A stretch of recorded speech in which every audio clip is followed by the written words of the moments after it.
오늘은 성경의 주요 예언 21번째 시간 하도록 하겠습니다. 오늘 제목은 예수님이 새로 마련하신 교회라고 하는 그 프로그램의 예언과 그 다음에 성취, 또 특별히 구약시대의 그 이스라엘과 비교해서 신약시대의 교회가 어떻게 얼마나 다른가, 또 교회가 어떻게 형성이 되었는가, 이런 내용을 월보드 박사님이 요약해 놓은 그 책을 쭉 따라가면서 여러분에게 이제 말씀드리도록 하겠습니다. 지금까지 교회에 대해서 제가 여러 차례 이제 말씀을 드렸습니다. 그런데 오늘 이 책을 제가 이렇게 가서 이제 공부를 해보니까 이 책은 또 다른 각도에서 교회가 왜 형성이 됐고, 그 다음에 구약시대의 이스라엘이라고 하는 공동체하고 비교해서 어떠한 차이가 있는가, 이런 관점으로 이 교회를 이제 설명하고 있고, 또 이것이 예수님의 예언을 통해서 이 반석 위에 내가 내 교회를 세우리라고 하는 이 예언의 말씀을 통해서 세워진 그 공동체가 교회잖아요. 그래서 예수님의 새 프로그램인 교회, 그 교회의 예언, 그 다음에 교회 그 예언의 성취, 그 결과 지금까지 어떻게 교회가 어떠한 형태로 또 어떠한 것들을 유지하며 지금까지 내려오고 있는가, 이런 전체적인 걸 보여주는 그와 같은 말씀으로 여러분이 이해를 하시고, 그리고 성경 말씀은 특별히 요한복음 13장, 14장, 그 다음에 에베소서 2장, 3장, 이걸 이제 중심으로 해서 저자가 이야기했기 때문에 그 내용을 여러분에게 이렇게 소개하는 그런 시간을 좀 갖도록 하겠습니다.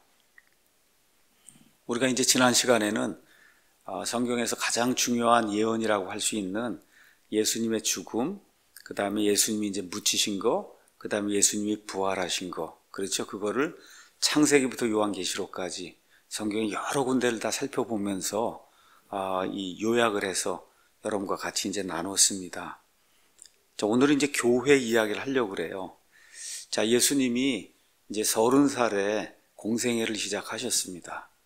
그래서 회개하라, 하늘의 왕국이 가까이 왔다, 이렇게 말씀하시면서 본인이 구약시대의 예언이 된 그 메시아로 하늘에서 뜻이 이루어진 그와 같은 그 왕국을 이 구약시대 대언자들이 예언한 그대로 이 땅에 이스라엘 백성이 가지고 왔다, 이렇게 이제 하시면서 3년 반 동안에 이제 공생애를 시작을 하십니다. 그래서 구약시대 이 대언자들의 그런 말씀들을 성취하시기 위해서 각종 기적과 이적과, 그렇죠, 여러 가지 표적들 이런 거 행하시고, 또 특별히 이제 왕국 백성이 돼서 그 하늘의 왕국에 들어가기 위해서는 이 왕국 백성을 위한 그런 헌장, 그래서 마태복음 5장, 6장, 7장에 나오는 또 산상수훈의 말씀도 해주시고, 이렇게 하면서 이스라엘 백성을 계속해서 이 왕국으로 들여놓기 위해서 노력하시는데, 여러분이 아시는 것처럼 이 사람들이 예수님의 말씀에 관심을 보이지 않습니다. 특별히 유대교라고 하는 그 종교의 지도자들이 예수님이 이런 왕국을 이루시고 이렇게 하면 자기들이 지금까지 누리던 말 그대로 기득권, 그렇죠, 이런 모든 거 이제 다 빼앗길까 봐, 그래서 백성들을 선동해서 이제 결국은 예수님을 십자가에 이제 못 박아 죽이는 그와 같은 악한 일을 이제 행하게 됩니다.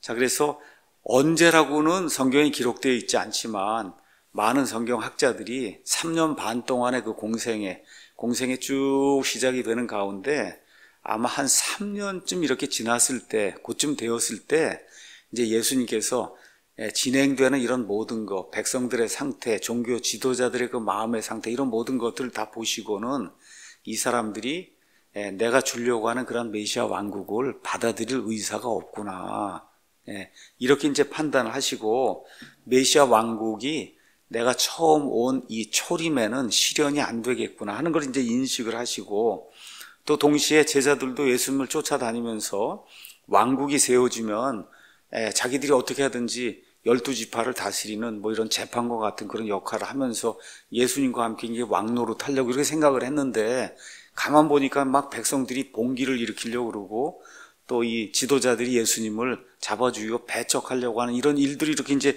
보면서 이 제자들 가운데도 어느 정도 이게 뭔가 좀 이상하게 이렇게 일이 되어 가는구나, 이렇게 어렴풋하게나마 이렇게 느끼는 그와 같은 일이 이제 생기게 된 것 같아요.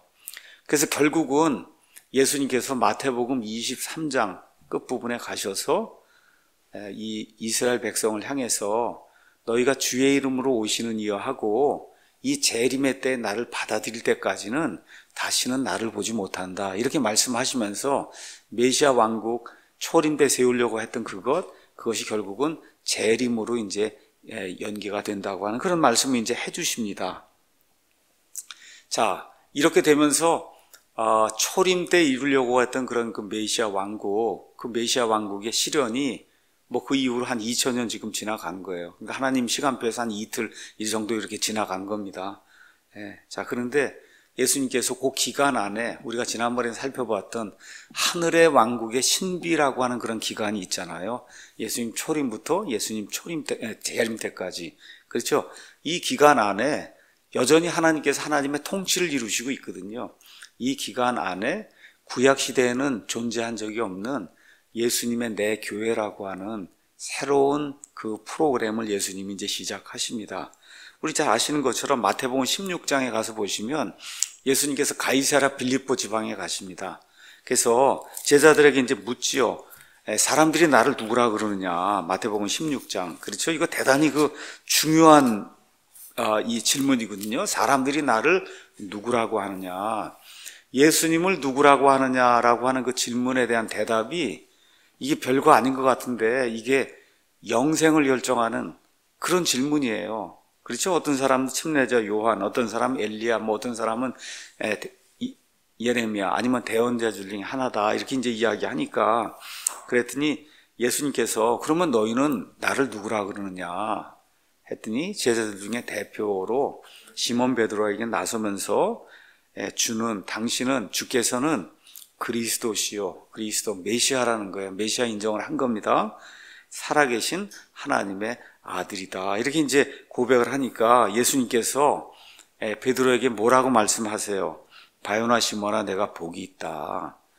살과 피, 내 어머니나 아버지나 뭐 내 친척이나 이러한 사람들이 이것을 내게 계시한 것이 아니고 거기 가서 보니까 내 아버지가 이것을 내게 계시하셨기 때문에 내가 이것을 안다, 이렇게 이제 칭찬하시고는 18절에 아주 웅장한 그러한 그 선포의 내용을 18절에서 이렇게 이야기하십니다. 내가 내게 이르노니 너는 베드로라. 이 반석 위에, 뭐 여러 가지 해석이 가능하지만 저는 그냥 베드로의 믿음의 고백 위에 내가 내 교회를 세우리니 지옥의 문들이 그것을 이기지 못한다. 그래서 영어로 가서 본 I will build my church 이렇게 돼 있어요. 여러분 뭐 중학교 때 이렇게 가서 영어 배우시면 will 뭐 이렇게 나오면 앞으로 미래라는 거 다 아시잖아요. 그러니까 지금 교회가 있는 게 아닌데 I will build my church, 내가 내 교회를 세울 거다. 그렇죠? 그 말씀을 해주시고는 또 뭐라고 말씀하시냐? 지옥의 문들이 그것을 이기지 못한다. 그래서 예수님 재림하실 때까지 절대로 교회가 없어지거나 교회가 사라지거나 이런 일들 이제 생기지 않는다, 이렇게 이제 예수님이 말씀을 해주십니다. 이렇게 해서 저와 여러분이 지금 하고 있는 교회, 이 교회가 성경에 처음 등장하는 거예요. 교회라고 하는 말, church라고 하는 말이 구약엔 한 번도 안 나옵니다. 그래서 찾아봤더니 단수로는 77회가 나와요. 교회라고 하는 말, church라고 하는 말이.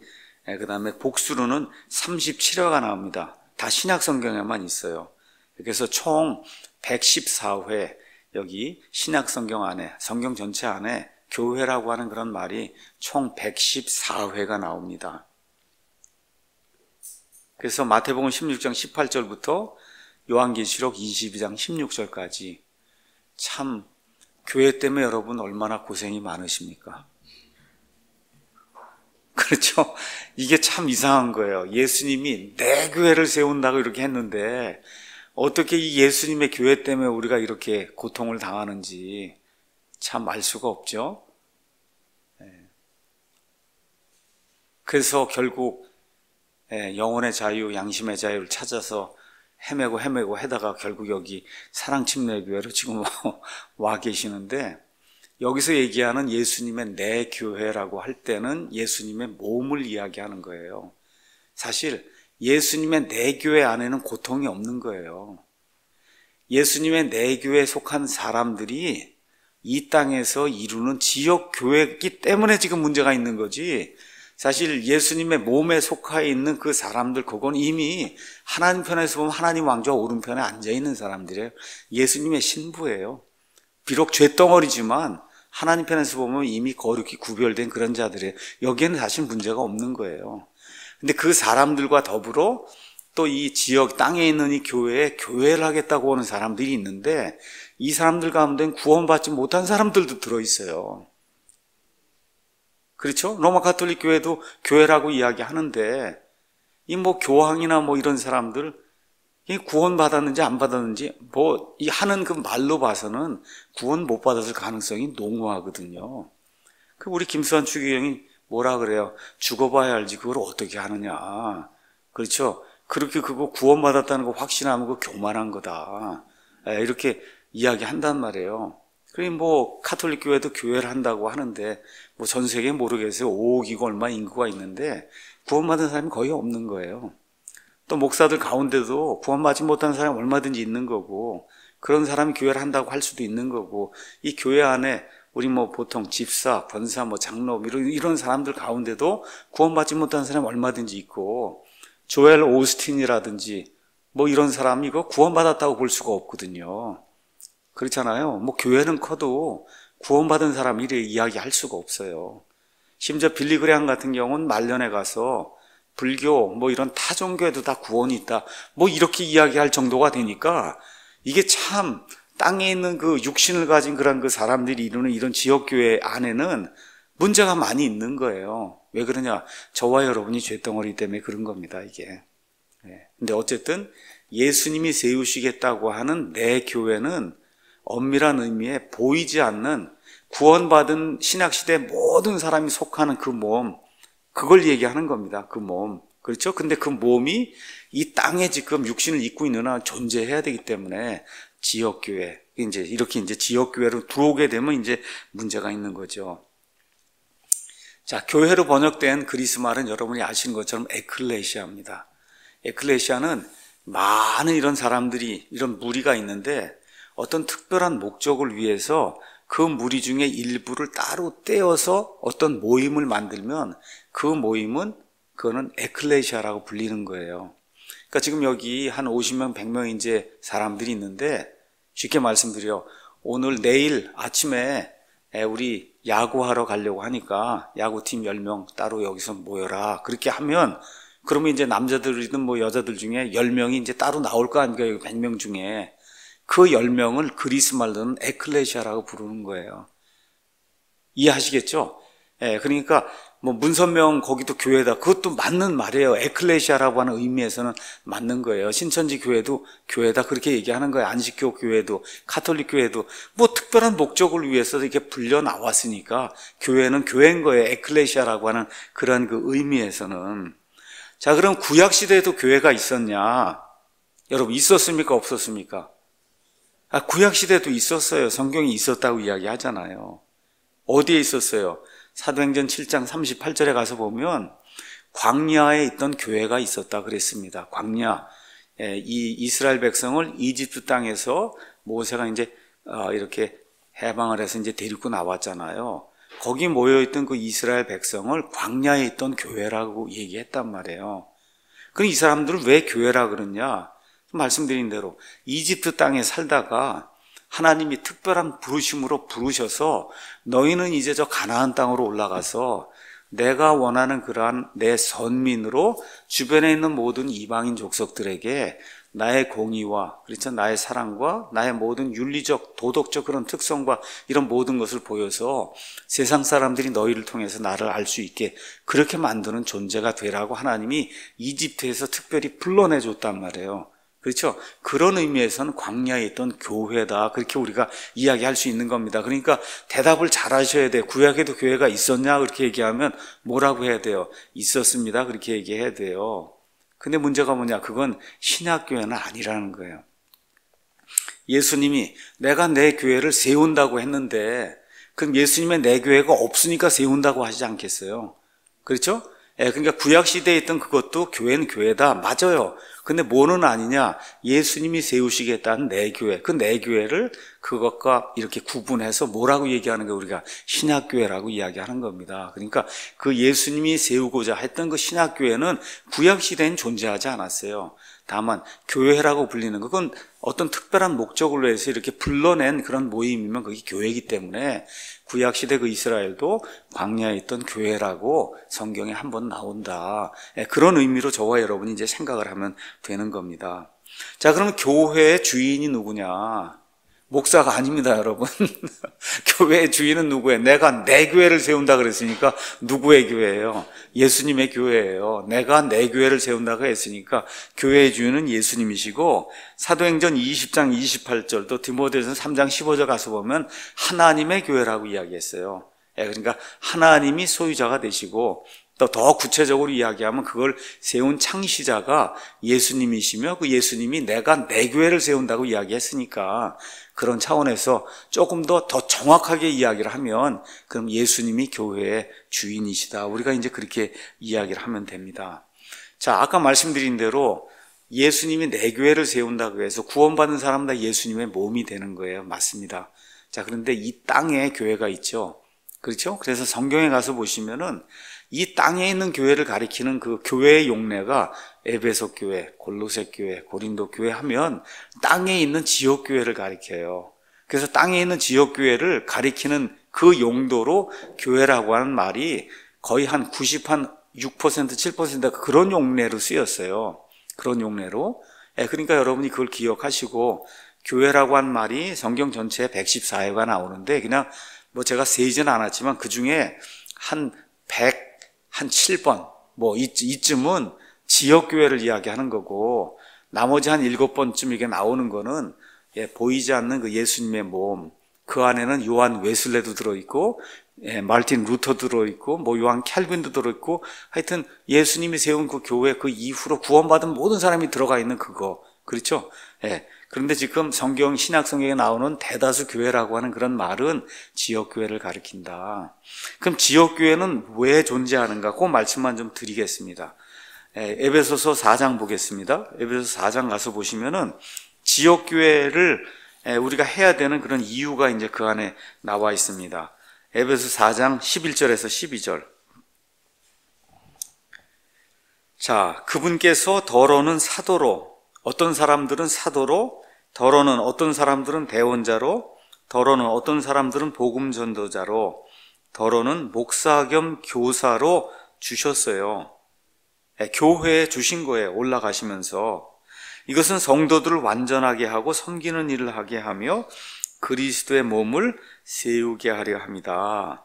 이렇게 돼서 교회가 온전히 제 역할을 감당하게 되면 마침내 우리가 다 믿음과 하나님의 아들을 아는 것에 하나가 되어 완전한 사람에 이르고 그리스도의 충만하심에 장성한 분량에까지 이르리니 이것은 우리가 이제부터 더 이상 아이가 되지 아니하여 사람들의 속임수와 몰래 숨어서 속이려 하는 자들이 사용하는 간교한 술수로 말미암아 교리의 모든 바람에 이리저리 흔들려 밀려다니지 아니하는 그런 사람이 될 수 있다는 거예요. 그러니까 지역교회가 강성하게 이렇게 될 때 비로소 교리가 확립이 되고 그렇죠? 그 안에 속한 이런 모든 멤버들이 여기 나와 있는 것처럼 그리스도의 충만하심에 장성한 분량에까지 이르는 그런 일이 이제 생기는 거다.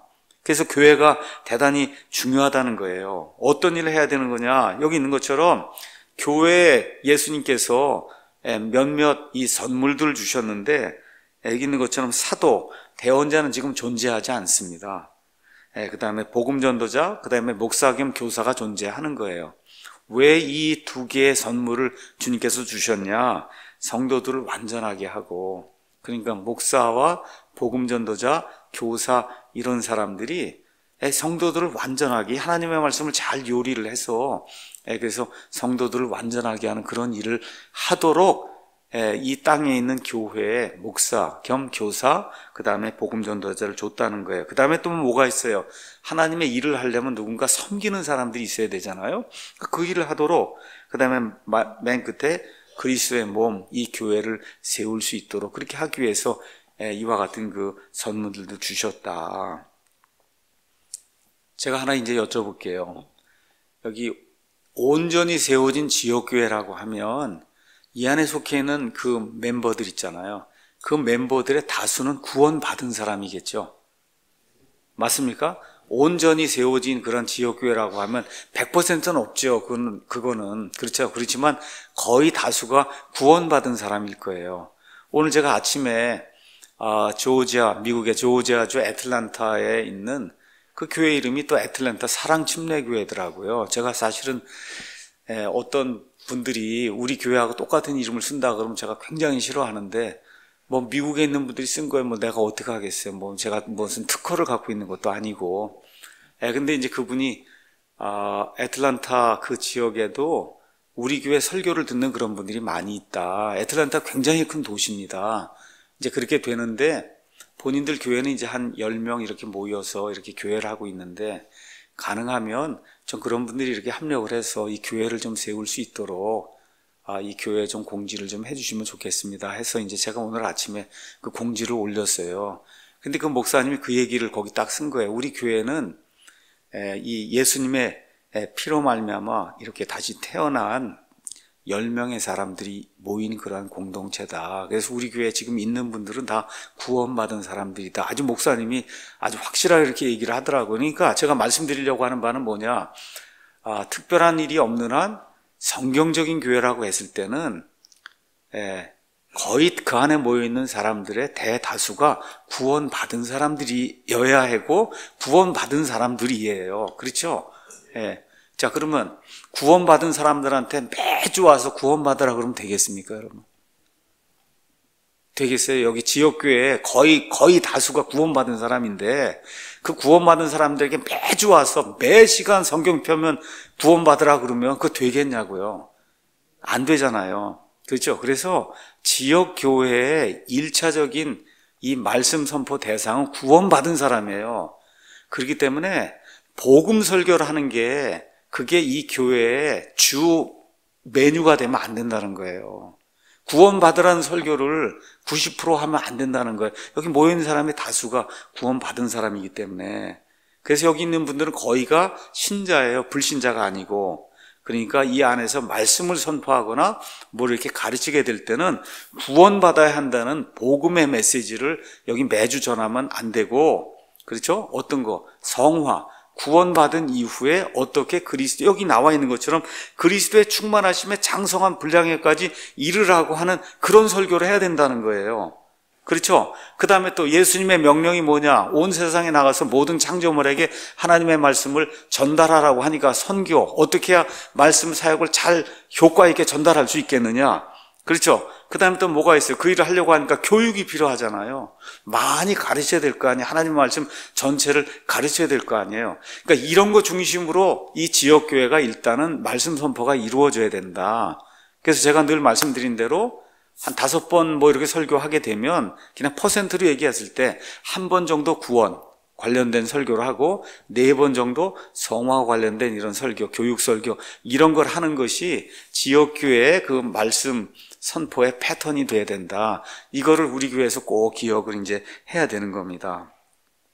자, 오늘은 첫 부분에 교회가 어떻게 형성이 됐고 지역교회, 그 다음에 이 전 우주적인 그런 형태, 예수님의 몸이라고 하는 그런 교회, 그 다음에 교회라고 하는 말의 의미, 그 다음에 지역교회가 하는 일, 그 다음에 지역교회 말씀 선포의 패턴, 뭐 이런 것들을 오늘 어쨌든 교회를 하는 거니까 제가 잠시 요약을 해서 이제 말씀을 드렸습니다.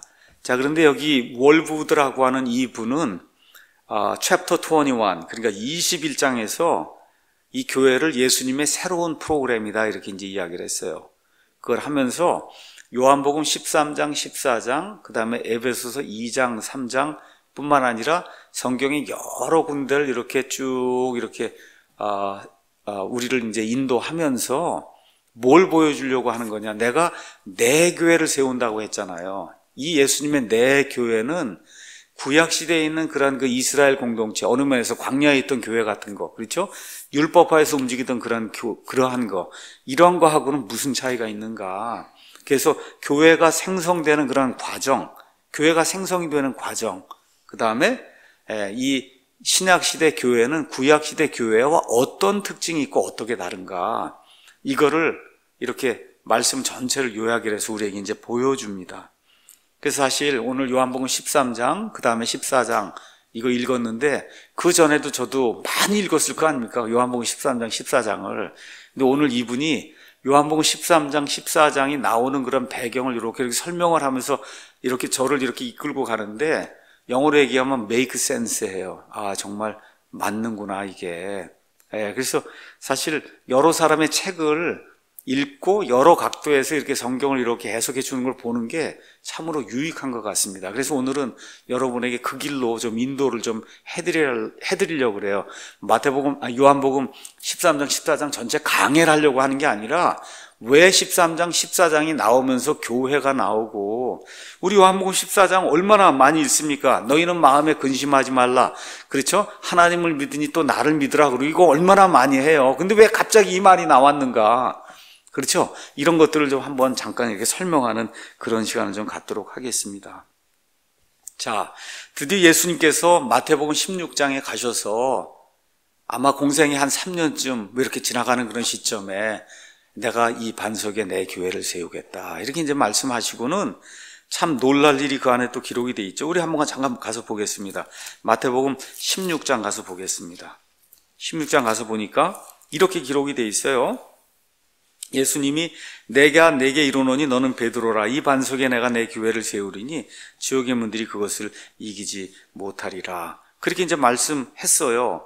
그러고 나서 곧바로 21절로 가서 그때부터 예수님께서 한 번도 얘기하지 않은 말씀을 하시는 거예요. 교회를 세우겠다고 한 말씀 하시고 나서부터 예수님께서 자기가 반드시 예루살렘으로 가서 장로들과 수제사장들과 서기관들에게 많은 일로 고난을 당하고 죽임을 당하며 셋째 날 다시 일으켜질 것을 자기 제자들에게 보이기 시작하시니 이렇게 이제 나오면서 여기 한번 나오죠. 그 다음에 또 어디 나와요? 17장 22절에 또 나오고 20장 17절에 나오고 예수님이 이제부터는 계속해서 반복해서 내가 십자가에 달려 죽었다가 다시 부활한다 이런 이제 말씀을 하는 거예요. 그런데 제자들 입장에서는 이거 받아들일 수 없는 겁니다. 이게 제자들 입장에서는 이거 어부들 한번 보세요. 예수님이 나를 따르라 그러면 사람을 낚는 그런 어부로 만들어준다고 하니까 배 다 버리고 금을 버리고 아버지 다 버리고 그리고 지금 3년 쫓아다니면서 왕국이 세워지면 그러면 무언가 이제 한자를 하려고 이제 이러고 있는데 예수님이 갑자기 내가 죽는다고 얘기하니까 제자들 입장에서는 받아들일 수가 없는 거예요. 뭐 제가 제자였다고 해도 아마 마찬가지예요. 심지어 예수님이 죽을 때에도 그거 사실을 인지하지 못했고 어떻게요? 예수님이 죽은 이후에도 그걸 인지하지 못했어요. 어떻게 하세요? 우리 한번 가서 보겠습니다. 사도행전 1장 한번 가서 보겠습니다. 사도행전 1장 1장에 가서 보시면은 1장에 6절에 이제 예수님이 부활하셨습니다. 이제 승천하려고 막 그러는데 6절에 그러므로 그들이 함께 왔을 때 그분께 여쭈어 이르되 주여 주께서 이때 그 왕국을 이스라엘에게 다시 회복시켜 주고자 하시나이까. 그러니까 제자들은 아직도 거기에 지금 매여 있는 거예요.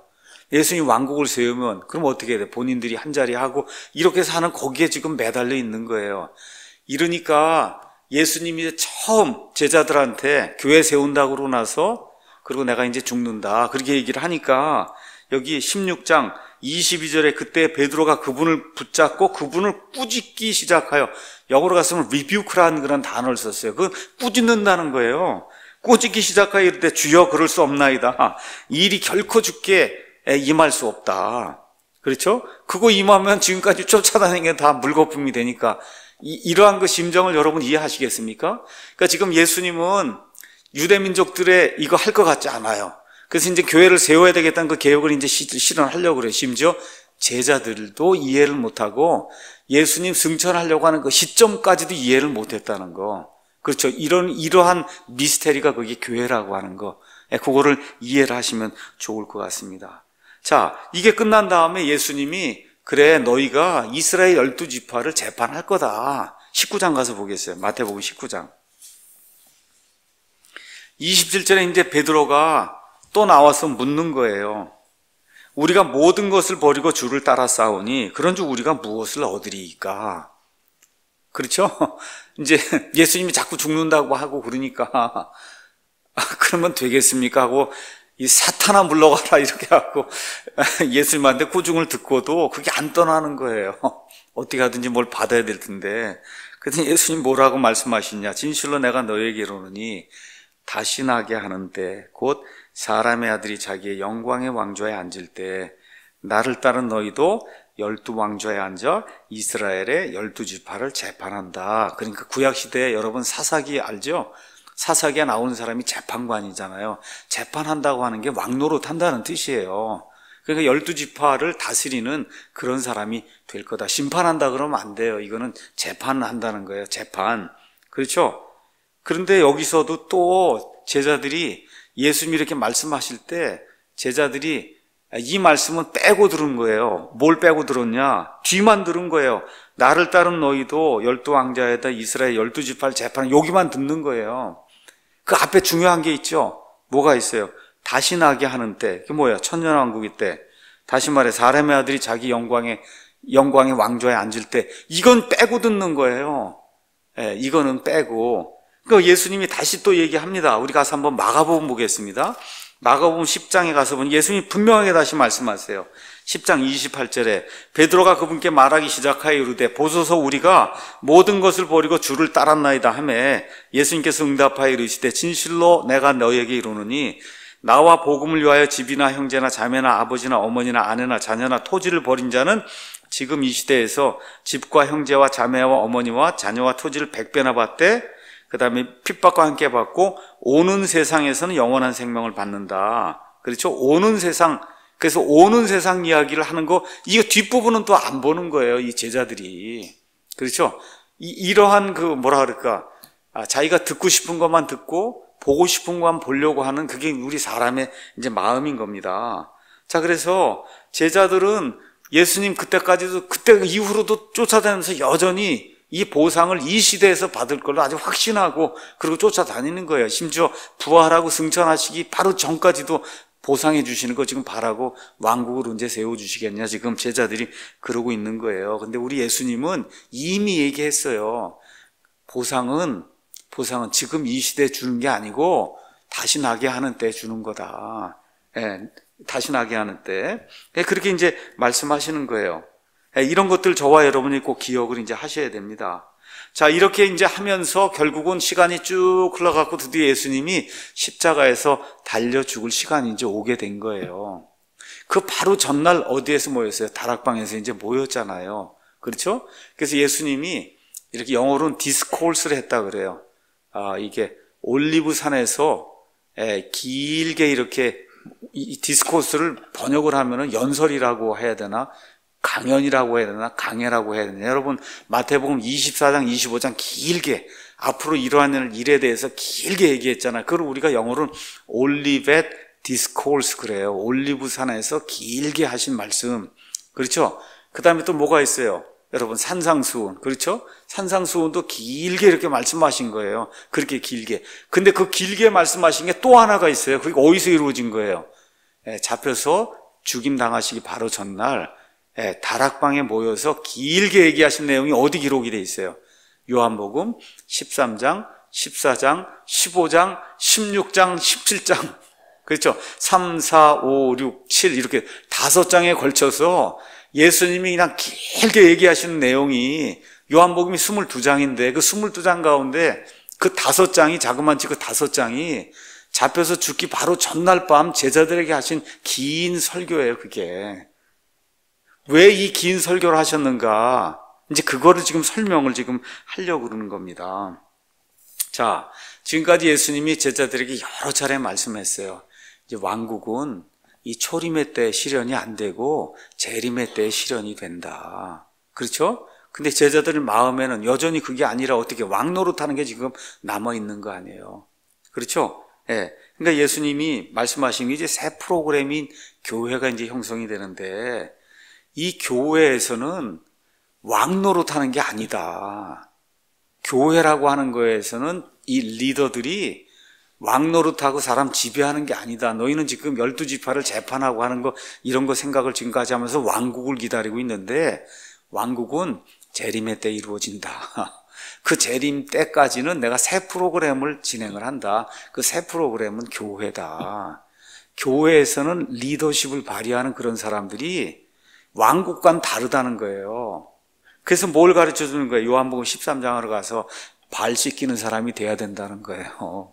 발을 씻기는 사람이 돼야 된다 하고, 이제 새로운 프로그램이 이제 형성이 되니까 그 새로운 프로그램 교회에서는 발을 씻겨주는 사람이 돼야 된다, 너희가.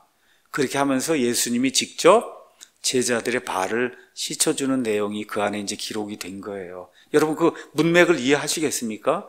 예. 제자들의 마음속에는 하여튼 12왕좌에 앉아서 이걸 다스리는 거 지금 그 생각만 하고 있는데, 지금 예수님은 교회라고 한 프로그램을 열어서 이제 십자가 사건 이후에 승천하시면 교회 프로그램을 진행해야 되는데, 제자들이 전혀 지금 깨닫지 못하고 있으니까 가르쳐 주는 거예요. 이제는 이게 시대가 이제 바뀌어갖고 교회 시대가 열리게 된다. 그러면 너희는 섬기는 그런 사람이 돼야 된다. 그러면서 예수님이 13장 가서 보니까 13절에 너희가 나를 선생님 그렇게 부른단 말이에요. 또 주님 그렇게 부르는데 너희 말이 맞다. 내가 정말 너희의 선생님이고 너희의 주님이다.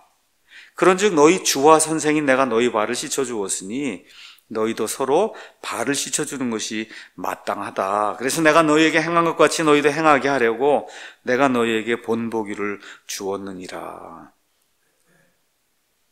어떤 분이 글을 썼어요. 글을 썼어요. 그 글을 쓰면서 예수님에 대해서 이제 그렇게 이야기를 했더라고요. 본인이 이렇게 아파트 살고 뭐 이렇게 하면서 차도 좋은 거 가지고 뭐 이렇게 살고 이렇게 할 때 예수님을 생각하면 너무 부끄럽다. 머리 둘 곳이 없다. 그렇죠? 공중의 새, 이 여우도 다 이렇게 머리 두고 잠잘 때가 있는데 사람의 아들은 머리 둘 곳이 없다. 이런 거 생각을 하면 참 뭐라 그럴까 부끄럽다. 이런 그런 고백을 해요. 그런 목사님이. 근데 제가 이번에 이렇게 미국을 다녀오면서 어떻게 하다 보니까 유튜브 이렇게 틀었는데 세계에서 제일 부자 목사 뭐 이런 게 뜨더라고요. 부자 목사 명단이. 부자 목사 명단이 떠요. 그 명단에 가서 보면 한 사람의 재산이 $10,000,000, 뭐 $2,000,000 그래요. $100,000,000면 아마 10억인가요? 어떻게 되나 모르겠네. $100,000,000면 10억인가 100억인가. 그러니까 목사의 돈이 100억, 1000억, 뭐 2000억 1년 봉급이 뭐 조엘 오스틴이니 뭐 이런 사람 그 봉급 1년 받는 게 뭐 1년에 뭐 100억, 뭐 200억 막 이렇게 받아요. 빌리그레함도 돈이 엄청 많아요. 예. 그래서 지금 이야기하는 거예요. 이게 지금 예수님이 지금 이렇게 발을 이렇게 씻어주면서 그렇잖아요. 발을 이렇게 씻어주면서 이렇게 섬기는 사람이 돼야 된다. 그렇게 얘기를 하는데, 아니, 목사의 전 재산이 1000억, 2000억, 뭐 5000억, 이러고 또 자가용 비행기가 있어갖고 아프리카도 날아가고 막 이렇게 하면서 거기 가서 가난한 사람들 돈 뜯어오고 필리핀 가서 돈 뜯어오고 병 다 낫게 해준다 그러고 돈 뜯어오고 지금 그러잖아요. 그래서 그 목사의 그 돈이 그냥 그 별장과 뭐 이런 거 가서 보면 상상을 초월할 정도로 그렇게 돈이 많은 거예요. 이게 나중에 하나님 앞에 가서 부끄러워서 구원 받았다고 해도 뭐 구원 받았는지 제가 모르겠고 그런 분들이 구원 받았다고 하면 하나님 앞에 가서 어떻게 고개를 들겠어요? 지금 얘기가 지금 그 얘기를 하는 거거든요. 이게 이렇게 왕좌에 앉아서 사람들이 이렇게 짓누르고 다스리고 하는 그런 거는 왕국 시대 이제 이런 거고, 지금 이 교회 시대가 되면 예수님을 믿는다고 하면 특별히 리더십을 발휘한다고 했을 때는 섬기는 거다. 섬기는 거. 그거를 우리 예수님이 프로그램이 바뀌니까 제자들에게 시청각 교육을 통해서 지금 보여주고 있는 거거든요. 시청각 이걸 여러분이 한번 기억을 한번 해보시고, 자, 그런 가운데 제자들은 여전히 관심사가 뭐예요? 길 예수님 뒤에 쫓아가면서도 관심이 뭐예요? 누가 우리 가운데서 가장 큰 자인가? 그래서 지금 예수님은 내일 모레 이제 십자가에 가려고 하는데, 그래서 예수님 묻죠. 무슨 일로 너희가 그렇게 다투느냐? 우리 가운데 누가 가장 크냐? 그렇죠? 계속 그 일로 이제 다투니까 결국 예수님이 돌아가시기 바로 전날 지금 이러한 그 시청각 교육을 지금 시키고 있다는 거, 이거를 좀 저와 여러분이 이렇게 좀 기억을 좀 해야 됩니다. 그 다음에 이제 어떤 내용이 이제 나오느냐 하면은, 이쯤 이제 되니까, 이렇게 되면서 이제 13장에, 이렇게 빵을 이제 주의 만찬을 나누는 그런 모습이 나오는데, 거기 이제 가룟 유다가 이제 나가는 그런 대목이 나오거든요. 드디어 이제 가룟 유다가 여기까지 시청각 교육까지 다 받고 나니까 가룟 유다는 완전 희망이 없어진 거예요. 가룟 유다 입장에서는 그나마 그래도 지금까지 뭐 죽는다 그러고 뭐 이렇게 그래도 뭐 설마 그러겠냐고 이렇게 다 했는데, 이제는 발까지 씻어주면서 너희는 발 씻어주는 사람이 돼야 된다, 이렇게 얘기를 하니 가룟 유다는 이제 더 이상 희망이 없는 거예요. 희망이. 그래서 어떻게 이제 가서 예수님을 팔기 위해서, 그래서 이 수제사장과 종교 지도자들에게로 달려가는 모습이 여러분 조금 좀 이해가 되십니까, 이게? 이러한 그 문맥으로 이제 나오고 있는 거예요. 그렇게 하더니 또 13장 33절에 그거 다 끝난 다음에 예수님이 뭐라고 말씀하시느냐. 33절에 어린아이들아, 내가 아직 잠시 동안은 너희와 함께 있노라. 그런데 너희가 나를 찾을 터이나 내가 유대인들에게 말하기를 내가 가는 곳에 너희가 오지 못하리라 한 것 같이 지금 너에게도 그렇게 말한다. 이게 무슨 얘기예요? 나 떠난다는 거예요. 지금 예수님이 발 씻어준 것도 그냥 뭐 이렇게 어떻게 참을만 한데, 그 예수님이 떠나면 그때는 더 아무것도 안 되는 거 아니에요. 예수님이 왕하고 자기들은 그 밑에 조그만 왕좌에 앉아갖고 이걸 다스릴 저기를 하려고 하는데 예수님이 아예 못을 박는 거야. 나는 이제 떠난다. 그렇죠? 이쯤 되면 제자들이 느끼는 그 실망감이 어느 정도가 되었을까? 그러니까 제자들은 전혀 이해를 못하는 거예요. 아니 왜 갑자기 죽는다고 그러시더니 발을 씻어주시더니, 그렇죠, 이제는 왜 또 떠난다고 그럽니까? 그러니까 또 누가 나서요? 베드로가 또 나서는 거죠, 대표로. 그렇죠? 16절에 주여 어디로 가십니까? 여러분 이해하시겠어요? 주여 어디로 가십니까? 하니 예수님께서 그에게 대답하시되 내가 가는 곳에 내가 지금은 나를 따라올 수 없으나 나중에는 따라오리라. 그 얘기를 하니 이게 무슨 얘기인지 미스테리한 거잖아요. 그렇죠? 이제 이렇게 되니까 제자들이 얼마나 다운이 됐겠어요. 그렇죠? 얼마나 다운이 됐겠어요. 바로 이런 시점에 예수님이 요한복음 14장을 이야기하는 거예요. 너희는 마음에 근심하지 말라. 하나님을 믿고 또한 나를 믿어라. 그 지금 떠난다 그러는 거예요. 교회를 시작한다 그러는 거예요. 그래서 이제는 너희가 섬기는 사람이 돼야 되는 거다, 이런 얘기를 하니 제자들이 한 3년 반을 쫓아다녔는데 얼마나 이게 허망하겠어요. 이런 시점에서 예수님이 지금까지 너희가 나를 의지하고 따라왔는데 이제부터는 더 나를 의지하고 따라와야 된다. 이제부터는. 지금까지는 소망을 바라고 왔잖아요. 통치하는 소망 이런 거. 그걸 바라고 왔는데 이제 섬기는 이런 사람을 이제 바뀌어야 되는데, 그럼 그렇게 하려면 더욱더 나를 믿어야 된다. 그러면서 뭘 얘기하는 거냐?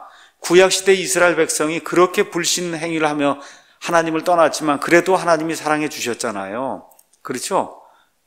그러한 그 하나님을 의지하고, 그리고 나를 믿어라. 이제 예수님이 그렇게 이제 말씀하시면서 교회를 향해서 주시는 엄청나게 귀한 말씀, 내 아버지 집에 거할 곳이 많도다. 그렇지 않으면 내가 너에게 말해 주었으리라. 내가 너희를 위해 처소를 예비하러 간다.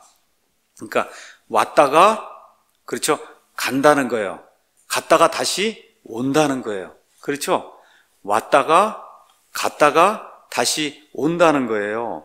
그래서 가서 너희를 위해 처소를 예비하면 내가 다시 와서 너희를 내게로 받아들여 내가 있는 곳 거기에 너희도 있게 한다. 이게 무슨 얘기예요? 지금 내가 신랑 유대인들의 결혼 풍습을 이야기하는 거거든요. 결혼 풍습이 어떻게 진행이 돼요?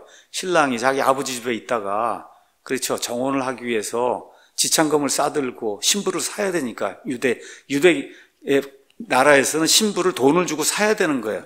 그 지참금을 가지고 어떻게 해요? 신부 집으로 가는 거라면, 신부가 있는 대로. 그렇죠? 그렇게 가서 어떻게 해요? 지참금을 지불하고, 그리고 어떻게 하면 언약을 세우고 정혼을 하는 거예요. 정혼을. 그래서 우리 예수님이 자신의 몸, 이 살과 피라고 하는 그 지참금을 가지고 이 땅에 오셔서, 그래서 새 상속 언약을 세우시고, 그래서 어떻게 해요? 저와 여러분 다 정혼을 했단 말이에요, 예수님하고.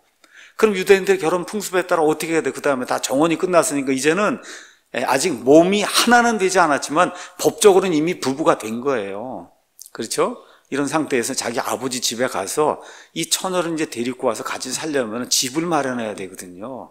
그렇죠? 그 이제 집을 마련한 다음에 어떻게 해요? 적당한 시간이 되면 가서 자기가 이미 정혼한 그 처녀를 데려다가 자기 아버지 집에서 잔치를 하고, 이렇게 해서 이제 그때 이 남자와 여자가 육체적으로 결합을 하면서 세상 모든 사람들에게 이 자기 부인을 소개하는 이와 같은 게 유대인들의 결혼 풍습이거든요. 그러니까 지금 그걸 얘기를 들어서 내가 지금 아버지 집에 갔다가 처소가 다 예비가 되면 그러면 너희에게로 와서 너희를 내게로 받아들인다. 이게 어느 면에서 휴거를 나타내는 말씀이에요. 휴거.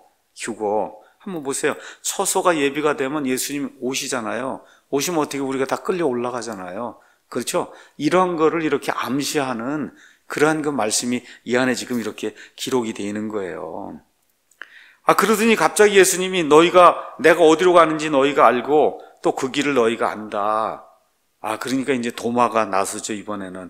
주여, 주께로 어디서 가는지, 어디로 가시는지 우리가 알지 못하는데 어찌 그 길을 우리가 알 수 있습니까? 예수님은 지금 처소에 갔다가 예비하고 온다고 하는데 그 처소가 어딘지를 모르는 거예요. 지금 이 사람들의 관심은 하늘이 아니라 어디에 있어요? 지금 땅에 있거든요.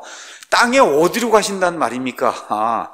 그렇잖아요. 그걸 우리가 알지 못하는데 어떻게 그 가는 길을 알 수가 있습니까? 그러니까 예수님이 내가 그 길이요 진리요 생명이니 나를 통하지 않고는 아무도 아버지께 오지 못한다. 어디로 간다는 거예요? 아버지께 간다는 거잖아요. 그렇죠? 근데 갈 수 있는 유일한 길이 뭐예요? 예수님이다. 그 얘기를 예수님이 이제 해주시는 거예요. 그렇게 되니까 이번에 또 빌립이 등장을 해서 주여 아버지를 한 번만 보여주시면 좋겠습니다. 그랬더니 예수님이 빌립아, 내가 이렇게 오랫동안 3년 반 동안이나 너희와 함께 있었는데, 그렇죠? 내가 아직도 내가 누군지를 알지 못하냐. 그렇죠? 나를 본 자는 아버지를 보았거늘 어찌 아버지를 보여달라고 그러느냐. 무슨 얘기예요? 예수님이 하신 모든 말씀, 예수님이 행하신 모든 일, 그렇죠? 이 모든 게 하나님이 행하신 거라는 거예요. 그래서 저와 여러분이 하나님이 어떤 분이신지 알고자 하면 복음서에 나와 있는 예수님을 보시면 되는 거예요. 그분이 하나님이에요. 그분이 하나님이다. 그래서 거기 있는 것처럼 내가 아버지 안에 있고 아버지께서 내 안에 계신다는 그 말을 믿어라. 이렇게 이제 하면서 내가 지금 아버지가 어디에 있다고 알고 있어요. 이 제자들은 하늘에 있는 건 알고 계시잖아요. 그러니까 하늘에 계신 우리 아버지 이렇게 기도하라고 했으니 예수님이 드디어 천국에 가시는구나. 이걸 이제 알게 된 거예요. 그렇죠? 자, 이와 동시에 예수님이 이제 교회 시대를 열게 되면 전혀 새로운 게 생긴다 너희들에게 하시면서 14장 15절에 너희가 나를 사랑하면 내 명령들을 지켜야 된다. 내가 아버지께 이제 구할 터인즉 그분께서 다른 위로자를 너희에게 주실 거다. 그러니까 내가 지금까지 위로자였는데 다른 위로자를 준다는 거예요. 다른 위로자. 그분께서 영원토록 너희와 함께 거하게 하신다. 그래서 이 성령님이 영원토록 너희와 함께 거할 뿐만 아니라 그분은 진리의 영인데 세상은 그분을 받아들이지 못하나니 이는 세상이 그분을 보지도 못하고 알지도 못하기 때문이다. 자, 그런데 너희는 그분을 아나니 이는 그분께서 너희와 함께 거하시며 또 너희 속에 계실 거다. 이렇게 이야기하면서 성령님의 내주라고 하는 그러한 그 개념을 이 제자들에게 이제 심어주는 거예요. 그러니까 구약시대 예수님 오시기 전 또 예수님 있는 동안에도 사람들 다 구원받고 하는 그 성령님의 일이었거든요. 그런데 성령님이 떠나기도 했단 말이에요. 영원토록 내주하는 일은 없었습니다. 그렇죠? 네. 자, 이렇게 되는데 예수님 뭐라고 얘기하냐. 이제 교회 시대가 돼서 새로운 프로그램이 시작이 되면 나는 간다. 근데 나 대신에 다른 위로자가 오는데 그분은 영원 무궁토록 너희 안에 거하신다라고 해서 교회 시대에는 성령님이 영원토록 안에 거하시는 내주라고 하는 것이 있다. 이제 그렇게 이야기를 해주시는 거예요. 이게 또 신약과 구약의 큰 차이라는 거예요. 예수님이 말씀해 주시는 거예요. 그러니까 요한복음 13장, 14장이 넘어가면서부터는 여러분이 이제 교회 프로그램을 시작하시기 위해서 제자들에게 뭐가 다른가를 하나하나 이렇게 이야기해 주시는 거다. 이런 문맥으로 한번 이걸 보시라는 거죠. 그러니까 사실 저도 지금까지 많이 읽었지만 여기 월보드 박사님이 그걸 이렇게 지적을 해주면서 이런 눈으로 보라고 해서 그런 눈으로 보니까 그렇게 보이더라고요. 제자들에게 이렇게 이런 것이 달라지는구나. 이걸 지금 가르쳐 주시는 거예요. 자, 그러면 성령님의 내주가 있고 그 다음에 그러면 예수님이 이 땅에 오셔서 또 침례자 요한과 함께 이렇게 이제 오면서 하시고자 했던 게 마태복음 3장에 여기 침례자 요한이 뭐라 그래? 내 뒤에 오시는 분이 계시는데 그분은 성령님으로 침례를 주고 불로 침례를 주는 분이다 그랬잖아요. 그렇죠? 그러니까 성령님의 내주는 성령님의 침례가 있어야 가능한 거예요. 성령님의 침례.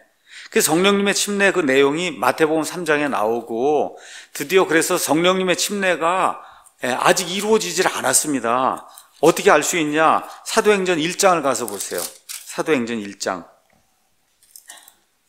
1장 이제 예수님 승천하시려고 하는데 성령 침례가 아직 이루어지지 않았으니까 3절에 그분께서 순환을 받으신 뒤에 또한 자신이 살아계심을 절대 확실한 많은 증거들로 그들에게 보여주시고 40일 동안 그들에게 보이시며 하나님의 왕국에 관한 것들을 말씀하시고 또 그들과 함께 모이사 그들이 예루살렘을 떠나지 말고 아버지의 약속하신 것을 기다리라고 그들에게 명령했다. 그게 어디에 나와요? 누가복음 24장에 나오잖아요. 그렇죠? 그래서 결국 예수님이 40일 동안 계시고 성령님의 이 나중에 강림은 50일 지나서 50일 되는 날, 오순절 되는 날 이제 일어나는 거거든요. 그분께서 이르시되 그 약속하신 것에 대해서 너희가 내게서 들었나니 참으로 요한은 물로 침례를 주었을 때 너희는 이제부터 많은 날이 지나지 아니하여 성령님으로 침례를 받으리라. 그럼 침례 받았습니까? 안 받았습니까? 아직 안 받았단 말이에요. 그러니까 열흘이 지나서 사도행전 2장에 가면 요순절 날에 성령님이 내려오시잖아요. 예수님이 그거를 이제 성령님으로 침례를 받는다고. 그래서 이제 성령 침례 또 그 얘기를 하는 거예요. 이제 교회라고 하는 새로운 프로그램이 시작이 되는데 교회라고 하는 그 프로그램의 특징은 뭐냐? 거기 구원받은 사람은 반드시 성령 침례를 받아야 되는 거다. 성령 침례. 그렇죠? 그래서 성령 침례라고 하는 개념을 또 도입을 하는 거예요. 그러니까 구약시대 사람들은 알지 못하는 거예요. 이게 성령님의 내주, 성령 침례 이런 거 들어보지도 못했어요. 예수님이 오셔서 그 일을 하신다고 했는데 드디어 여기 사도행전에 와서 승천하면서 이제 앞으로 열흘이 있으면 쉽게 얘기하면 이제 성령님이 오셔서 너희가 성령님의 침례 내가 얘기했던 그거를 이제 받게 된다. 그렇게 이제 이야기를 하는 겁니다. 자, 침례라고 하는 말이 원래 뭐냐? 이 베프티즘 해서 웹타이즈라고 하는 그런 말은 담근다는 거야. 푹 담근다. 그렇죠? 그러면 성령 침례라고 하면 두 가지로 해석하면 돼요. 성령님이 여기 우리 머리끝부터 발끝까지 해서 우리를 꽉 채우는 거. 오케이? 이렇게 하는 것도 성령 침례라고 볼 수 있고 성령님이 우리를 성령님 안대로 푹 던져 넣는 거 그것도 성령 침례. 어찌됐든 머리끝부터 발끝까지 성령님을 한번 완전히 꽉 차서 꽉 차는 겁니다. 그렇게 돼서 어떤 일이 생겨요? 마귀의 왕국에서 하나님의 왕국으로 일시에 옮겨지는 그 일이 발생을 하는 거예요. 그날 울어도 되고 울지 않아도 되고 상관없어요. 하나님의 말씀을 정확히 이해하고 예수님만이 나의 구원자십니다 하는 그 사실을 인정하게 되는 그 순간에 이 성령 침례가 이루어지는 거예요. 그래서 예수님만이 나의 유일한 구원자시오. 예수님 때문에 천국에 나를 위해 한 자리가 예비되어 있음을 내가 예수님 말씀에 근거해서 확실히 믿습니다 하고 예수님을 receive 해서 이렇게 받아들인 그 순간에 성령님이 우리를 성령님 안으로 집어넣는 거예요. 어떻게 머리끝부터 발끝까지 완전히 푹 들어가는 겁니다. 이 머리만 들어가면 안 돼요. 물 이렇게 조금 튀겨서 여기만 이렇게 들어가면 안 되는 거예요. 여기부터 시작해서 이 끝까지 다 들어가야 되는 겁니다. 알겠죠? 그렇게 해서 성령 침례를 받는 거예요. 그러면 성령 침례는 몇 번 받을까요? 일생에 한 번 받는 거예요. 한 번. 그 이후에는 어떻게 돼요? 필링. 그 이후에는 이 인간의 몸을 가지고 이렇게 살기 때문에, 그래서 어떻게 돼요? 자꾸 육신이 나타나서 성령의 소욕을 자꾸 막거든요. 가로막거든요. 그러니까 에베소서 5장 18절에 있는 것처럼 술 취하지 말라. 거기에는 과도함이 있나니 성령님의 충만함을 입어야 된다. 그 충만함을 입으면 어떻게 돼요? 술 취한 사람이 술에 의해 지배를 받듯이 성령님의 지배를 받는 그러한 삶이 이루어지는 거다 해서 성령 충만 받으라고 할 때 그거는 말이 계속 받으라는 거예요. 계속 받아야 된다. 한 번 받고 끝나는 게 아니라. 그래서 우리 전통적인 이 성경 신자들 그 입장은 성령 침례는 구원받을 때 한 번 일어나고, 그 다음에 성령님의 내주는 그 이후에 영원 무궁토록 내주가 이루어지고 한 번도 떠난 일이 없습니다. 성령님이. 그렇게 되고 성령 충만은 그거는 계속해서 추구하고 받아야 된다. 이 성령의 충만이 없으면 어떻게 돼요? 그럼 구원받았는데 구원받지 않는 사람과 같은 그런 악한 일들이 우리 가운데서 나타날 수 있다는 거죠. 자, 이러한 그 성령님의 내주, 그렇죠? 그 다음에 성령님의 침례, 그 다음에 성령 충만, 이런 것들이 구약시대에는 없는 개념이란 말이에요. 그렇죠? 이런 것들이 있을 거다고 예수님이 이제 말씀을 해주시는 거예요. 그 다음에 이제 교회라고 하는 그런 프로그램, 하나님이 이제 예수님이 처음 시작하신 그 프로그램을 설명을 하시면서 구약시대에는 전혀 없는 말씀을 가지고 설명을 하세요. 구약시대에는 이 이스라엘 백성을 하나님 뭐라고 얘기하냐? 나는 너희의 남편이고 너희는 내 아내라고 표현했어요. 남편과 아내. 그렇게 표현이 돼 있어도 신약시대에는 예수님이 나는 머리고 너희는 몸이다. 그렇죠. 이런 거 들어본 적 없잖아요. 구약시대에. 맞습니까? 또 이 신약시대에는 예수님 뭐라 그래? 나는 신랑이고 너희는 신부다. 신부인데 아직 정혼만 한 상태예요. 맞습니까? 정혼만 한 거예요. 그래서 이제 예수님이 우리를 이제 공중으로 이제 휴거하고 예수님 안에서 살아남은 자들 다 살아서 그래서 공중으로 채워 올라가잖아요. 그럼 교회가 완성이 되면 그러면 이 땅에 7년 환란기가 진행되는 그 시점에 여기 위에서는 그리스도의 심판석을 통과하고 그 뭐가 있어요? 혼인 만찬, 어린 양의 혼인 만찬이 진행이 되면서 드디어 정식으로 하나가 딱 되는 그런 일이 이제 생기는 거예요. 그때 그 이후는 아내가 되겠죠. 그렇죠. 그 이후에는 그때까지는 정혼한 그런 신부의 상태로 지금 남아있는 거다. 이런 개념이 구약시대에는 없잖아요. 그렇죠. 이러한 개념을 우리 예수님께서 이제 설명을 이제 해주시는 거예요. 그래서 고린도 후서에 이제 가서 보시면 이렇게 이제 이야기가 되어 있습니다. 고린도 후서 11장 1절에 원하건대 너희는 나의 어리석은 것을 조금 용납하라. 참으로 나를 용납하라. 내가 하나님께 속한 질투로 너희에 대하여 질투하노니 이는 내가 너희를 순결한 한 처녀로 그리스도께 드리기 위해 한 남편에게 너희를 정혼시켰기 때문이다. 그래서 저나 우리 교회가 어떤 사람을 구원시키잖아요. 그렇죠. 말씀을 통해서. 그렇게 하면 예수님과 정혼하게 만들어주는 거예요. 여러분 아시겠죠? 그러한 개념, 예수님과 정혼하게 만들어준 그러한 개념, 이런 거 구약시대에 없는 거거든요. 이러한 개념이 이 교회 안에 이제 존재하게 되는 거다.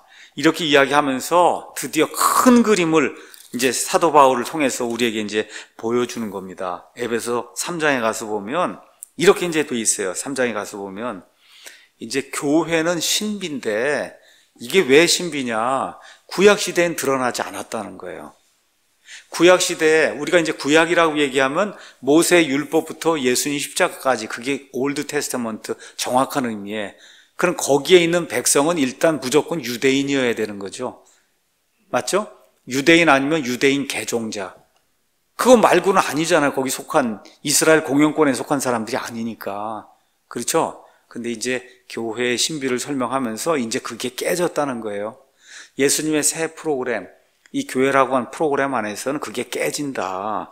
어떻게 깨지느냐? 5절에 그분께서는 이제 자신의 거룩한 사도들과 대언자들에게 성령을 통해 이 신비를 계시하신 것 같이 다른 시대들에서는 사람들의 아들들에게 그것을 알리지 아니하셨는데 이 신비, 교회라고 하는 이 신비는 곧 복음으로 말미암아 이방인들이 그리스도 안에서 동료 상속자가 되고 같은 몸에 속하게 되며 그분의 약속에 참여하는 자가 된다는 거예요. 이거 구약시대 유대인들 가운데 이거 깨달은 사람이 어디 있겠어요? 이방인들은 다 개나 돼지 취급을 했는데, 그렇죠? 근데 새로운 그런 신비가 열리면서 이제는 유대인, 이방인 상관없이 누구든지 예수님을 이 그리스도라고 고백하고 하나님의 아들로 고백하고 그분의 피를 믿기만 하면, 그러면 거기 동료 상속자가 되고 같은 몸에 속하는 그런 일이 이제 생긴다는 거예요. 그렇게 얘기하면서 2장 그 옆으로 넘어가서 그리스도의 피 때문에 이방인, 유대인 할 거 없이 예수님 안에서 하나가 되는 이 신비를 이렇게 설명하는 겁니다. 그러므로 기억하라. 너희는 지나간 때 육체로는 이방인이요 손으로 육체 행하는 할례를 받아 할례자라 불리는 자에 의해 무할례자들이라 불리던 자들이다. 그러니까 구약시대, 그때 구약시대 너희는 그리스도 밖에 있었고 이스라엘 연방국가, 아마 그 이스라엘 커먼웰스라고 하는 걸 썼는데 이스라엘 연방국가는 아마 그런 의미인 것 같아요. 북왕국 이스라엘이 있고 남왕국 유다가 있잖아요. 그렇죠? 이런 그 연방국가 밖에 있던 외인들이며 약속의 언약들에서 분리된 낯선 자예요. 여러분, 아브라함의 언약 이런 모든 것들 이방인들하고 상관이 없잖아요. 그렇죠? 그게 다 분리된 낯선 자고 세상에서 소망도 없고 하나님 밖에 있던 자들이다. 이게 쉽게 말씀을 드리면 그리스 로마 시대 그 전에 이집트 시대 먹고 살던 사람들 가운데 구원받은 이방인은 사실 없다는 거예요. 없다는 거예요. 예. 그러니까 또 그렇게 이야기하면 이거 하나님이 이렇게 무자비하냐. 여러분, 노아 시대에 노아의 8명 빼고는 그 많은 사람들이 다 죽었어요. 그렇죠? 예, 그러니까 왜 이런 일이 발생하냐. 로마서 1장을 가서 보시면 알잖아요. 그들이 하나님을 자기 마음속에 두기 싫어하니까 하나님께서 그들을 버림받은 생각 속에 내어주셔서 벌레든 뭐든 이런 것이 하나님이라고 섬기는 그런 사람이 되도록 그냥 방치해 두셨다는 거예요. 그런 방치해 둔 일이 로마 시대, 그리스 시대, 그 이후에 이 페르시아 시대 이런 일들을 통해 우리나라 같으면 조선 시대, 고조선 시대 이런 시대에 그런 일이 발생했다는 거예요. 그런 일이. 네. 지금 이렇게 얘기하는 겁니다. 자, 그래서 한때 멀리 떨어져 있던 너희가 이제는 그리스도 예수님 안에서 그리스도의 피로 가까워졌다. 그래서 이제 그분이 우리의 화평이 됐다는 겁니다. 그분께서 둘을 하나로 만드사, 이방인, 유대인 다 둘을 하나로 만드사 우리 사이에 중간 분리벽을 허무시고 14절 가서 보면 중간 분리벽 영어로 한번 가서 보세요. 뭐로 돼 있어요? 파티션이에요. 저기 있는 파티션. 파티션은 뭐 하는 거예요? 나누는 거잖아요. 그렇죠. 이방인, 유대인 나누는 벽이 있었어요. 파티션이 있었는데 그 파티션을 예수님의 피로 없앴다는 거예요. 피로 제거했다는 거예요. 이렇게 이제 돼갖고 원수되게 하는 것, 즉 규례들에 수록된 명령들의 율법을 자기 육체로 없애셨으니 이것은 이 둘을 자기 안에서 하나의 새 사람으로 만들므로써 화평을 이루려 하시며, 쭉 넘어가면서 18절에 그분을 통하여 우리 둘이 이방인 유대인 둘이 한 성령을 힘입어 아버지께로 나아감을 얻나니, 그러므로 이제 너희는, 여기 너희가 누구예요? 에베소에 있는 이방인 그리스도인들, 더 이상 낯선 자와 외국인이 아니요. 그 전까지 낯선 자와 외국인이었는데 오직 성도들과 더불어 동료 시민이요 하나님의 집안에 속한 자들이다. 그렇죠? 이러한 신비가 구약시대는 알려지지 않았잖아요. 어떤 구약시대 어떤 사람이 이런 일들을 했겠어요. 그렇죠? 네, 그런 일들이 생기게 되는 거다. 그런 이야기를 이제 하고 있는 겁니다. 자, 이렇게 되면서 이 신약시대 교회에 또 특별한 게 또 나타나기 시작했어요. 그걸 우리가 보통 은사라고 하는 거예요. 은사. 신약시대에는 전혀 알지 못하던 그런 일들이 이제 또 생기기 시작한 겁니다. 로마서 12장 3절에서 8절에도 있고, 조금 더 구체적으로는 고린도전서 12장 28절에서 32절 가서 보면 이제 하나님의 이 교회를 이룰 수 있도록 하기 위해서 하나님께서 여러 가지 특별한 선물을 교회에 주셨다는 거예요. 그렇죠? 첫째는 사도요, 28절에, 둘째는 대언자, 셋째는 교사, 기적, 병 고치는 선물, 돕는 것, 다스리는 것, 여러 가지 타언어, 이렇게 이제 이야기하면서 여러 가지 좋은 영적인 이 선물들을 교회에 줬다는 거예요. 여러분, 구약시대에 이런 거 준 적이 있어요? 없어요? 없잖아요.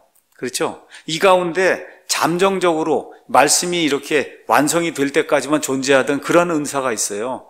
뭐 사도라든지 대원자라든지, 그렇죠? 기적이라든지, 뭐 병 고치는 거라 이런 거 하는 거. 이거 참 잘 이해해야 됩니다. 제가 그렇게 이야기하잖아요.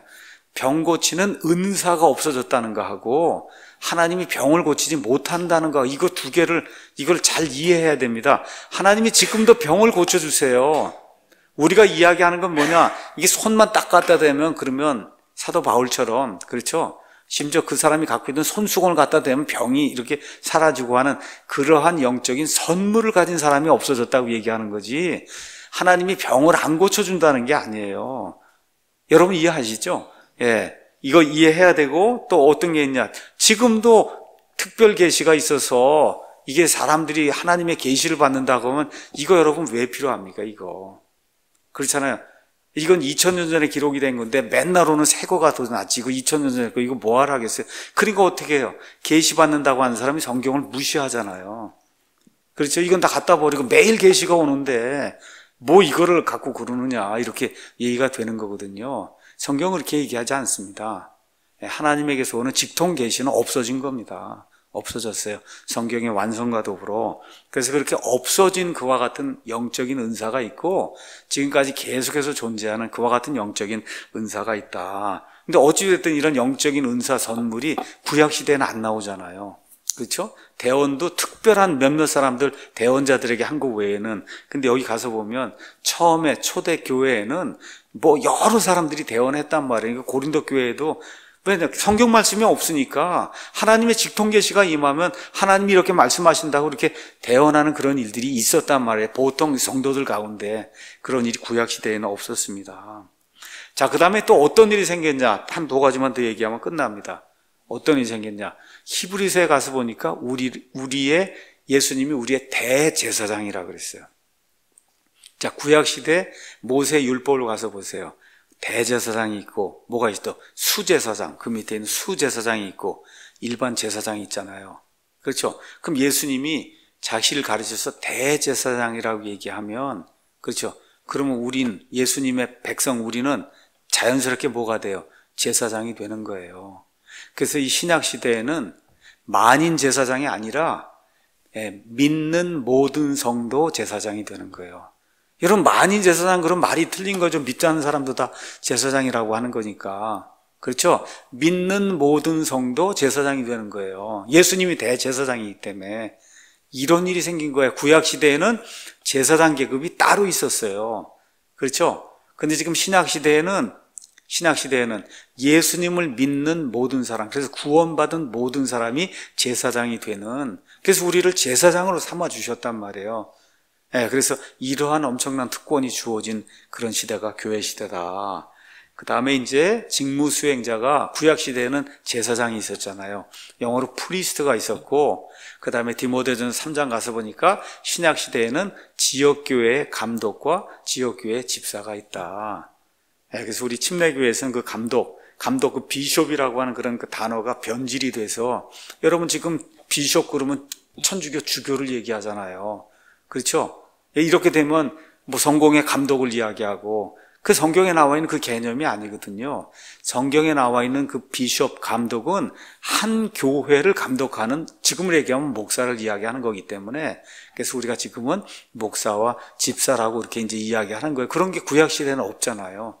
그렇죠? 이런 일들이, 이러한 그 두 가지 직무 수행자가 이제 생기게 되고, 마지막으로 신약 시대에, 구약 시대에는 유월절을 지켰단 말이에요.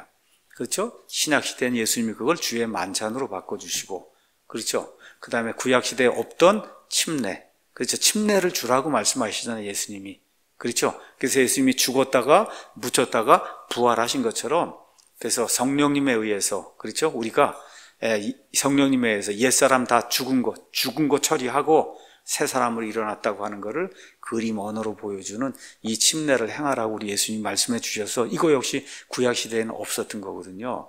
그래서 이런 모든 일이 예수님이 유대인들에게서 더 이상 희망을 발견하지 못하시고 내가 내 교회를 세우겠다 이렇게 말씀하시면서 제자들 하나하나 더 설득하고 마지막 만찬까지 이제 끌고 가서 발도 씻겨주고 뭐 이렇게 다 하시면서, 심지어 승천하기 바로 전까지 성령 침례까지 다 이렇게 설명을 하면서 새로운 시대가 오게 된다.